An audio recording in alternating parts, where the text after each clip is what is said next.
What's happening? What's happening? You see the caption, you see the title, you know what it is. The 3 things that I've learned since being married for 9 years. And this is some real stuff.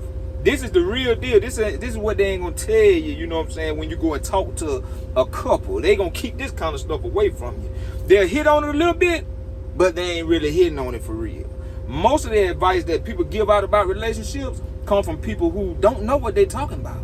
Most of your advice come from people who ain't even married, or they go off of what they think, or they stuff them failed and they telling you something off of what they think, but it ain't right, it don't work. So this is 3 things I've learned since I've been married for about 9 years. Let's get to it. Number 1, numero uno. Number 1, you gotta be yourself. Do not change who you are to fit the mold of what the world say a married couple is supposed to be. Do not change who you are and who you was before. The good parts about you, before you got married. The bad stuff, change that stuff now. Don't go in there talking about, oh, I'm the, the SHIT and I ain't changing. And you know you would toe off the frame. You know you weren't worth a quarter. Change that part. But the good stuff, keep that. I'm a good example as a man. The world tell your husband's supposed to be pretty much this sorry simp sack sucker who ain't got the juice no more. I believe that for a long time, for like 8 or 9 years, I kind of just watered myself down trying to fit the mold of what people say a husband's supposed to be. Then my woman started, she lost respect for me. She lost respect for me because I wasn't being who I was, who pulled her. You know what I'm saying? Who the man who pulled her. You got to remain that person. Just like with my woman, I told her, hey, be yourself. Don't change to what a wife's supposed to be. Just be my woman. Just be my wife. I like what I saw when I first saw it, so keep that. You know what I'm saying? But just bring it on to me. Don't be out in the public with it. Come on, bring it home to daddy. You know what I'm saying? So you got to remain who you is before you even got with that person, because the who you was what put them in the first place. Then they tell you, get a joint account. Who? You think I'm finna do that? You think me and my woman finna be on a joint account? Who? For what? No, man, we got 2 separate accounts. We ain't finna join nothing, because that's gonna create problems. You keep everything to a minimum. If you don't listen to the world, remain who you are, be yourself. If you know good and well that you stingy with your paper, and you know you don't want nobody else to have access to your paper, have 2 accounts. You sit up there and get tricked, talking about, oh, you married, so you gotta have joint accounts, but you know you stingy. It's gonna fail. You gonna bug out. The game is gonna be over for you. That's a big portion of why most of these relationships fail in the first place, because they got these joint accounts and you can't get on one page with the money. And we're gonna talk about that a little later in more detail. But this right here, be yourself, is that energy, that personality, that fire, that pizzazz you have. You don't want to give it to the world, you give it to your partner.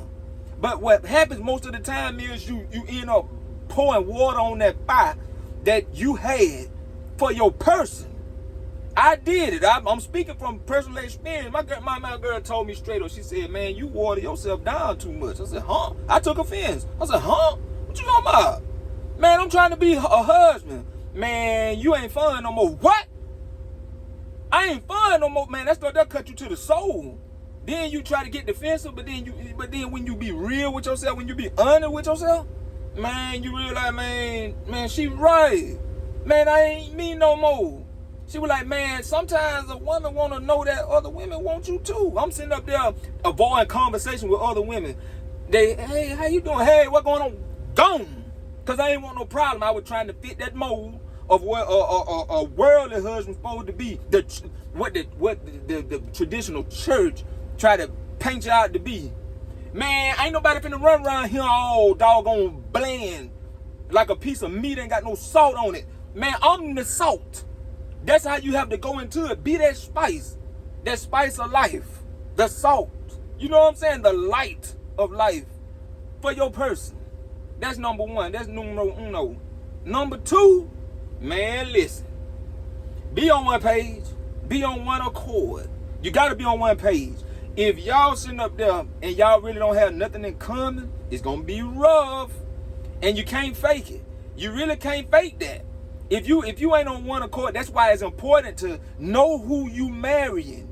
And don't just marry based off of looks and attraction, because that stuff gonna fade.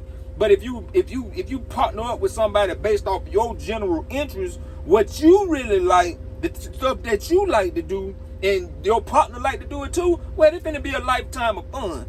I'll give you a perfect example. Me and my woman, we hooked up in the Navy. We was in the military head overseas on deployment. And I saw her, and I was like, I'm finna go get this mug, and I got her. But we had the same common interest. We both like to travel. We both like to have fun. And sure, we both like good-looking individuals. So I saw her, she was fine. She saw me, she said, you fine too. I said, well, let's be fine together. Come on, let's do this. And here we is, 9 years later. That's, you know what I'm saying? I keep it on. But 9 years later, we have common interests. Now, it's certain stuff that I like, yeah, she don't like. Like, I hop around and play video games sometime. Or I like boxing. I'm a fighter. I love to fight. I love watching sports. She ain't into that kind of stuff. Now, the mistake that I made, I tried to force her to take on what I like. And when you do that, you can't force nothing like that. Just let her have her space. You do your thing, and then let her do her thing. You ain't gotta force it. And she tried to force stuff on me. Bad Girls Club, Love and Hip Hop. Man, I ain't finna watch this stuff. I don't wanna watch this stuff. Man, I'm finna go. I'm not finna watch this junk. But she was trying to force that stuff on me. I'm like, man, man, I'm finna do, man. You just do you, I'm gonna do me. And we'll just be in the same space, respecting each other's space. And that's how we did it. That's like right now. We could be sitting in the room. She could be on her phone on social media. Man, I'll be on my phone doing whatever, reading the Bible, or I'll cut a video game on. And it be dead, like straight peaceful. It ain't awkward. It is not awkward at all. We just be chilling. And if she needs something, hey, boo, you gonna do this for me? I got you. Go in there, get it, come back, jump back to what I'm doing. She doing what she doing. Hey, boo, let me show you this. She show it to me. We'll trip out for a good minute. I go back to what I'm doing. Hey, boo, let me show you this. I show it to her, we trip out. Then, hey, you want to watch a movie? Let's catch a movie. Bam. Get the remote, cut the TV on, find a good movie, lay out, you know what I'm saying? Then at night, cuddle a little bit, you know, just cuddle a little bit, you know what I mean? But that's what it is. You got to have common interests. Everything you ain't going to, the other person ain't going to like. But don't force it when they don't like it. You just do you. That's all the part of be yourself. Don't change it. Just keep doing it. Because the minute you stop doing what you like doing, guess what's going to happen? You going to be miserable. And you don't want that. That ain't what this is about. This is about joy. You get your partner, the happiness is 2 times the fun, and the pain is 2 times cut off.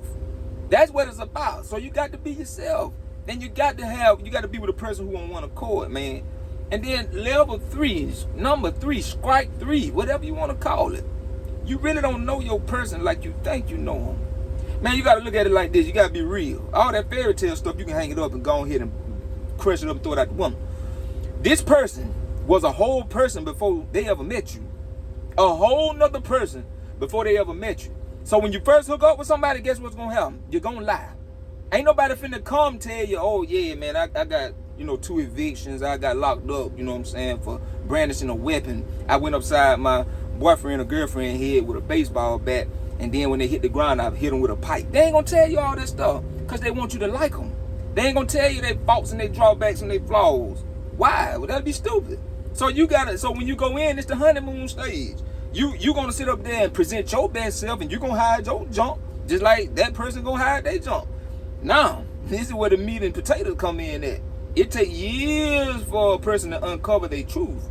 You know what I'm saying? It took, man, mine talk 9. And it's stuff that I'm finding out 9 after 10, 11 years. We've been married 9, but we've been together about 11, 12. And I'm still like, but guess what? Then there's no judgment. Because this stuff I have to present to her. So how, who gonna judge? What you gonna judge for? You gotta understand. It's all about understanding. Don't judge, understand. The person who you with, you don't know them for real. And you could be with your person right now watching this and look at her, and they gonna. If you ain't comfortable with it, you're gonna be looking all crazy. Like, how you know that? How you know? Yeah, man, you don't know your person for real. But you got to set up the environment for the person to trust you, so they can give you the real them. Because everybody getting judged and don't nobody want to be judged. Don't nobody want to be shamed. Don't nobody want to feel attacked. Don't nobody want to have to go on the defensive. So you have to set yourself up to be that receiving end for your person. You don't know your person like you think you know your person. They don't know you like they think they know you. That's the game. That's what all this is. But that's what separates you. When you open yourself up and be honest with yourself, that'll make your person be more open and ready to accept you, and give themselves to you. Is what I'm saying. Once you open up yourself, that'll make them comfortable to open themselves up to you. That's what the game is. Those the three things. Them the main three things. That's what causes a relationship to fail. Even if you ain't married and you engaged or you just dating, that's it. Be yourself. You got to be on one accord. And you don't know that mother lover like you think you know that mother lover. Everybody hiding. Everybody. So ain't don't be no hypocrite. Take that for what it is, because it is the real deal. All right, I'll holler at y'all next time. Peace.